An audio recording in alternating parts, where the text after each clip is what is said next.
de contenir les manifestants au niveau du périmètre qui leur est interdit, qui leur est prohibé et qui contient notamment l'Elysée. Et l'Elysée, on le rappelle sur les réseaux sociaux, c'était la cible, le point de convergence des manifestants. Les casseurs qui ont infiltré ce mouvement en profitent évidemment et ils en profitent pour s'affronter violemment avec les forces de l'ordre. On va retrouver Barthélémy Bolo qui lui n'est pas encore sur les Champs-Élysées. Vous êtes toujours avec vos gilets jaunes. Barthélémy, ambiance beaucoup plus calme. Vous êtes au boulevard Haussmann de votre côté ?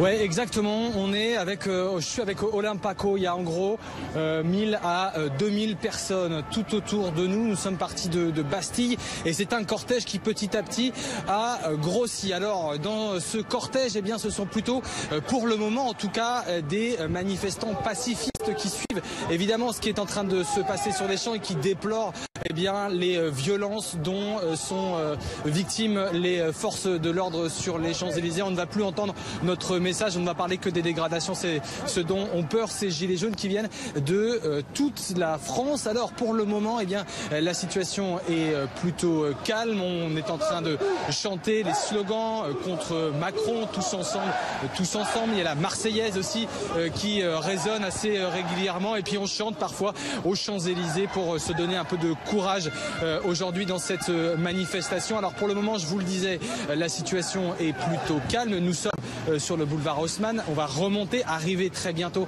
du côté de la place de l'Étoile où, vous le savez, on le dit sur BFM, la tension est totalement différente. Donc ce cortège qui pour le moment se passe très bien pourrait bientôt se tendre dans les prochaines minutes à l'approche des Champs-Élysées. Mais les Champs-Élysées, c'est bien l'objectif de ces manifestants qui veulent justement rejoindre le gros des troupes. Ils ont tenté de passer sur la place de la Concorde. Tout à l'heure, il y avait autant de gendarmes mobiles que de manifestants. Et puis nous avons été rejoints par des petits groupes petit à petit vers la Madeleine également pour finalement arriver désormais dans le haut des Champs-Élysées dans quelques minutes. Et tout au long du cortège, je ne sais pas si vous entendez, eh ben, il y a des klaxons, il y a des gens qui applaudissent sur les trottoirs en soutien justement aux gilets jaunes. On a vu des Parisiens qui disaient aux manifestants eh bien attendez, le rendez-vous est à 14h, nous vous rejoindrons tout à l'heure. Voilà, pour le moment ça se passe plutôt bien ici sur le boulevard Haussmann en attendant d'arriver sur les Champs-Élysées. Barthélémy Bolo avec ce cortège de gilets jaunes qui a le sourire et qui essaye de porter ses revendications malgré ces violences qui ont été éclatées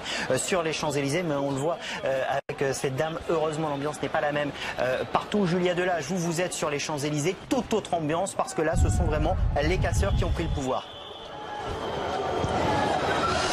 Effectivement, il y a plusieurs individus qui